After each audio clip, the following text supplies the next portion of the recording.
अस्सलामुअलैकुम गाइस, कैसे हैं आप लोग। यकीनन खैर खैरियत से होंगे। साजिदा सुंबुल अपने कैंसर पार्ट 4 को लेकर हाजिर खिदमत है। और जनाब, आप लोगों ने 3 मेरे पार्ट कैंसर के हवाले से जो है वो देख लिए हैं, 3 व्लॉग्स, और आज जो है चौथा और लास्ट व्लॉग मैं लेकर आई हूँ। और इंशाल्लाह ताला ये भी आप लोग देखेंगे। और मेरी कही भी किसी बात से अगर किसी को ज़रा भी फ़ायदा होता है तो ये मेरे लिए बड़े फ़ायदे की बात है। अगर आपको आवाज़ में थोड़ी प्रॉब्लम हो रही हो या मुख्तलिफ आवाज़ें सुनाई दे रही हो तो उसकी वजह यह है कि जहाँ मैं रिकॉर्डिंग कर रही हूँ मेरे घर के मेन रोड है, और मेन रोड पे ज़ाहिर है कि आपको पता है कि गाड़ियों का शोर और काम के सिलसिला चलता रहता है। रात में मैं फारिग नहीं होती हूँ, इस वजह से इस वक्त मैंने कहा बेहतरीन टाइम है कि मैं अपना व्लॉग शूट कर लूँ।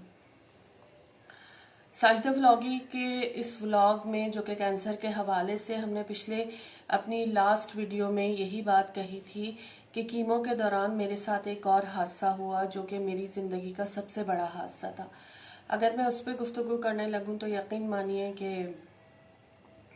बहुत सारी आंसू मेरे अंदर होंगे जो मैं निकाल नहीं पाऊंगी। उसकी वजह यह है कि यूट्यूब की पॉलिसी में यह है कि रोना अलाउ नहीं है, तो इसको देखते हुए मैं अपने आप पे बहुत जबर करूंगी।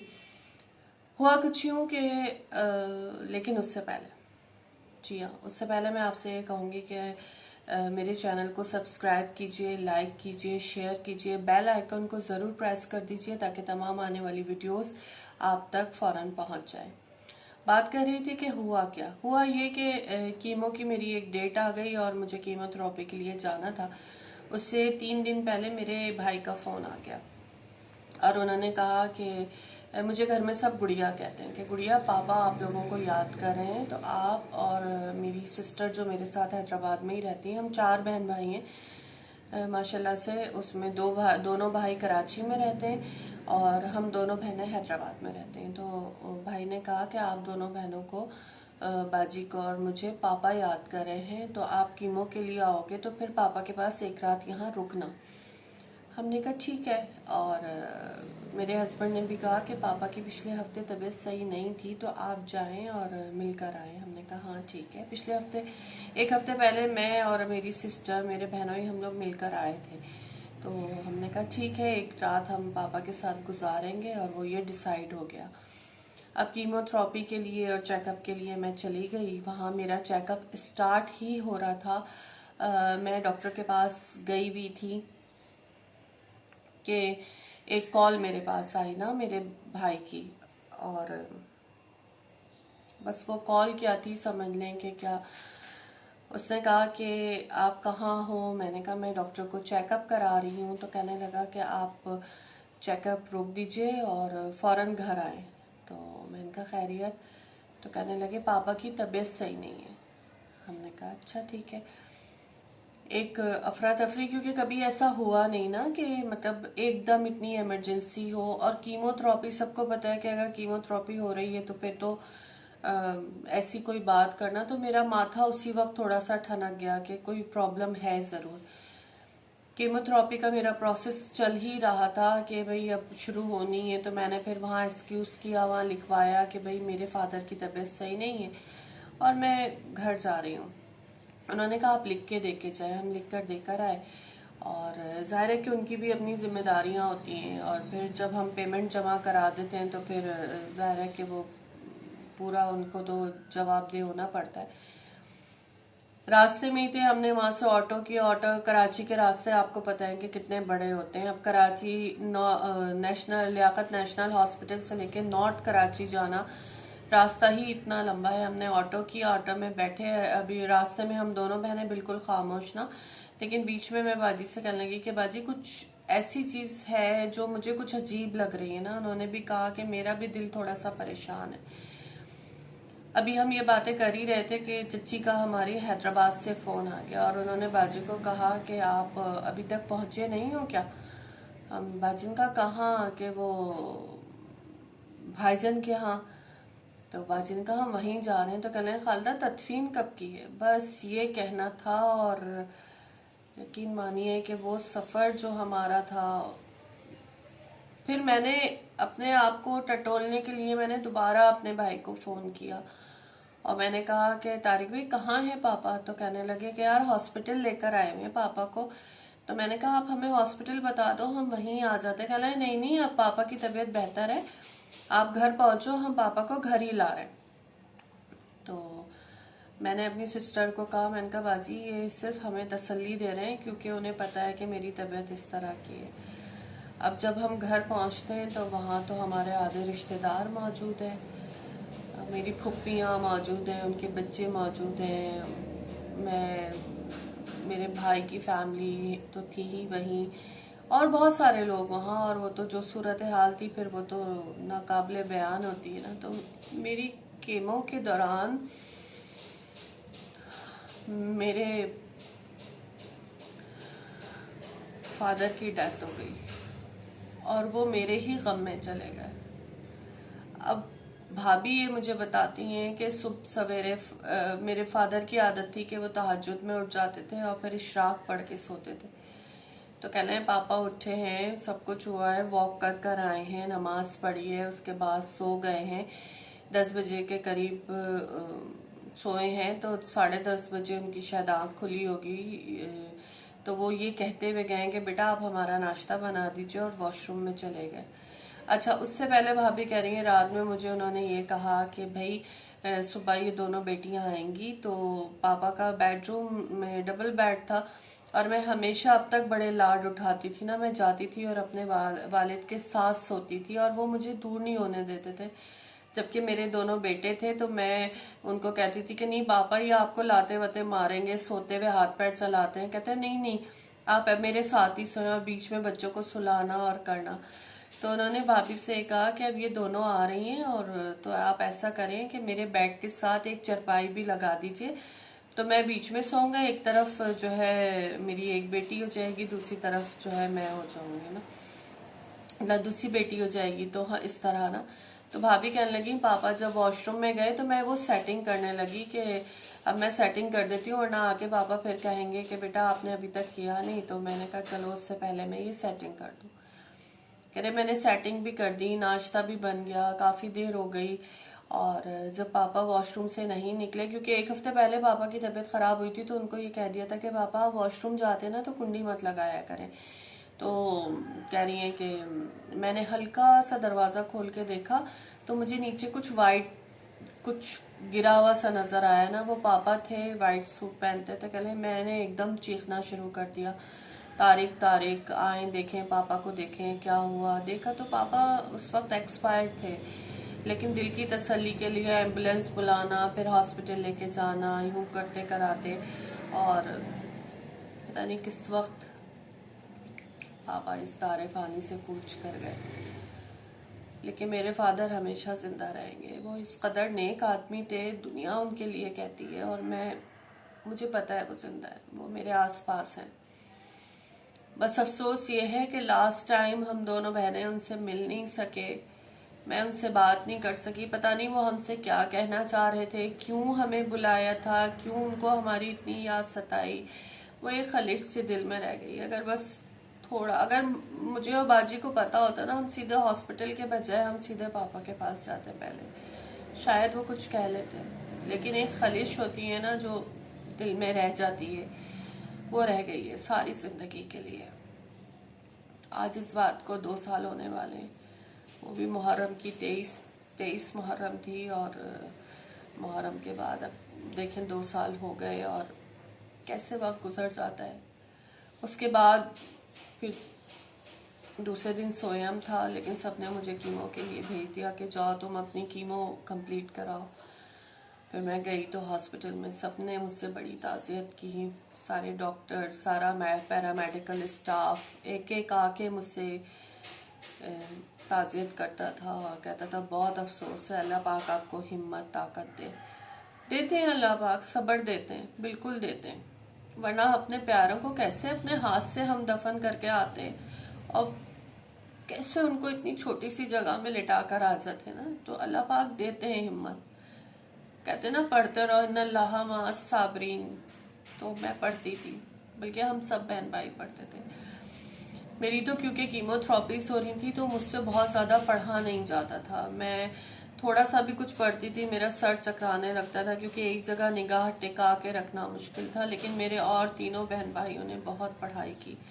मैं तो शायद इतना नहीं पढ़ सकी, लेकिन मेरे अल्लाह पाक मेरे माँ बाप को करवट करवट जन्नत नसीब करे। ये इतना बड़ा हादसा था कि मैं जिंदगी भर नहीं भूल सकती। बहुत सारे दुनिया के काम हो रहे हैं, शादियां हो रही हैं, खुशियां हो रही हैं, सब हो रहे हैं, मैं अपनी लाइफ भरपूर गुजार रही हूँ, लेकिन मैं अपने माँ बाप को नहीं भूल पाई, खासतौर पे अपने फादर को।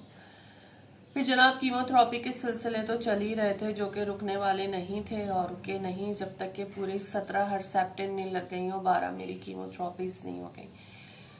कीमोथेरेपी हो गई, कंप्लीट हो गई। कीमोथेरेपी के दौरान लास्ट में ये होने लगा कि मैं फिर अकेली जाने लगी कीमोथेरेपी के लिए, क्योंकि कब तक कोई मेरे साथ जाता। तो वो जो लियाकत नेशनल में, मैं उनका इस वक्त नाम भूल रही हूँ, बड़ा अच्छा सा उनका नाम था, तो वो मुझे कहते थे कि तुम आती हो ना, तुम्हारी शक्ल देख के मुझे खौफ होता है कि तुम अकेली आई हो। और वो इतना फिर सब मेरा ख्याल करते थे, कहते थे हमें अलाउ नहीं है लेकिन आपकी मजबूरी है।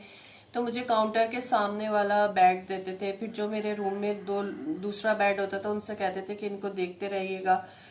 खुद वो हर थोड़ी देर बाद आके जो है चेक करके जाते थे, या कोई भी स्टाफ मेंबर आके मुझे देखकर जाता रहता था कि कोई रिएक्शन तो नहीं हो रहा, सेट है, पूछते थे, ये करते थे। इस तरह मैंने अपनी तमाम कीमोथेरेपी कंप्लीट करवाई अल्हम्दुलिल्लाह। अब मैं सर्वाइवर हूँ और बहुत अच्छी तरीके से अपनी लाइफ गुजार रही हूँ। हाँ, छोटी मोटी प्रॉब्लम्स आती हैं तो उसके लिए डॉक्टर्स के पास मेरा फॉलो अप होता है हर 3 महीने बाद। अभी तो ये सिलसिला चल रहा था, एक दफा हर 3 महीने बाद इस तरह होता था कि एक दफा मैं डॉक्टर रुफीना सुमरो के पास जाती थी, अपनी सर्जन के पास, और एक दफा अपनी ऑन्कोलॉजिस्ट के पास जाती हूँ हर 3 महीने बाद। डॉक्टर नायला जाहिद की जो असिस्टेंट्स हैं वो मुझे देखते हैं। बस डॉक्टर रफीना खुद देखती हैं, लेकिन कीमोथेरेपी के लिए डॉक्टर नायला जाहिद बहुत मसरूफ रहती हैं, इस वजह से उनकी जो ड्यूटी डॉक्टर्स होती हैं, जो असिस्टेंट हैं उनकी, वो मुझे देखते हैं। तो हर 3 महीने बाद ये सिलसिला रहता है। तो ये समझ लीजिए कि एक डॉक्टर के पास मैं 6 महीने बाद जाती हूँ, लेकिन मैं हर 3 महीने बाद एक एक डॉक्टर को दिखा रही होती हूँ। तो वो 6 महीने का प्रोसेस पूरा हो रहा होता है। इस दौरान मेमोग्राफी भी हो रही होती है। हर साल एक मेमोग्राफी टेस्ट होता है। इसके अलावा और बहुत सारे टेस्ट होते हैं। इस दफ़ा जो लास्ट टाइम मैं दिखाने गई हूँ, अभी कब गई हूँ मैं, अभी लास्ट वेडनेसडे गई हूँ मैं, रबीउल अव्वल से 2 दिन पहले। तो वो थी 28 नवंबर को।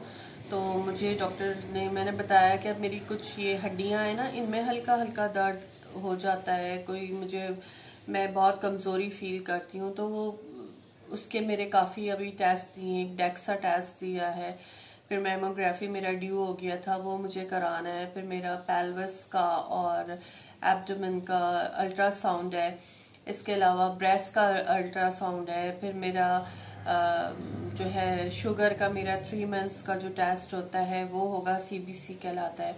इसके अलावा मेरा थायराइड टेस्ट उन्होंने लिख के दिया है, वो तमाम टेस्ट अभी मुझे कराने हैं। तो ये डॉक्टर्स की मैं बता रही हूँ कि इतने परफेक्शन है कि मेरे हर साल तमाम टेस्ट वो करवाते हैं और फिर उनकी रिपोर्ट्स देखते हैं, और जब फॉलो अप होता है तो उसमें बहुत अच्छी तरह चेकअप होता है।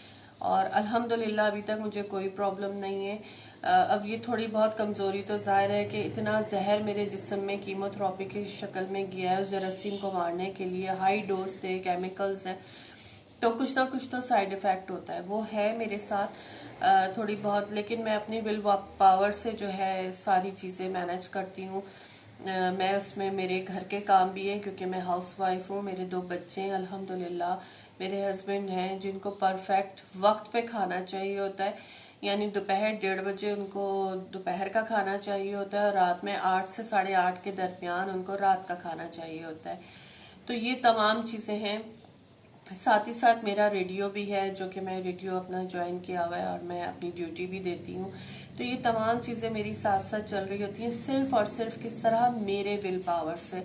और हाँ, मुझे थकन होती है, मुझे गुस्सा भी आता है, और वो सारा गुस्सा फिर मेरे हस्बैंड शमीम पे निकलता है और या फिर बच्चों पे निकलता है। अब सबने ये समझाना शुरू किया क्यों बच्चों को इतना वो करती हो, तो फिर मैं अपना गुस्सा अपने हस्बैंड पे निकालती हूँ, चीखती हूँ, तो ये एक मेरे ख्याल से नेचुरल है ना, तो अगर मैं ऐसा ना करूं तो शायद फिर मैं कुछ भी नहीं कर सकूंगी। तो वो बेचारे बड़े अच्छे सब्र से तहम्मुल से मेरी बात सुनते हैं, कभी कभी जवाब भी दे देते हैं। घर के और दूसरे काम भी चलते रहते हैं, कहीं शादी है, कहीं बिया है, कहीं कोई मसरूफियत है, ख़ानदान की तमाम प्रॉब्लम्स भी मेरे साथ होती हैं, मैं उनको लेके चलती हूँ। अपनी नंदों को लेना, अपने घर को लेके चलना, मैं अपने हस्बैंड की सेकंड मिसेज हूँ, तो जो फर्स्ट मिसेज से बच्चे हैं उनको देखना, ये सब मेरे साथ चलता रहता है ना सिलसिले जिंदगी के।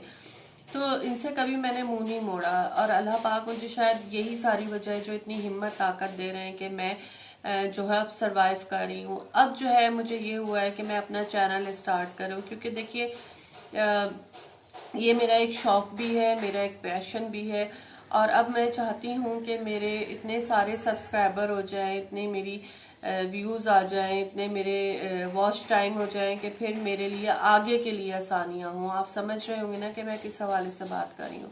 तो मुझे आपकी हेल्प की बहुत ज़रूरत है, आपकी सपोर्ट की बहुत ज़रूरत है। आप लोग मेरे चैनल को सब्सक्राइब करें, लाइक करें, बेल आइकन को प्रेस करें, और तमाम जो मेरे बेल आइकन को जब आप प्रेस करेंगी तमाम आने वाली वीडियोस को आप देख सकेंगे और आप तक वो पहुंचेगी जो मेरे लिए फायदेमंद होगी।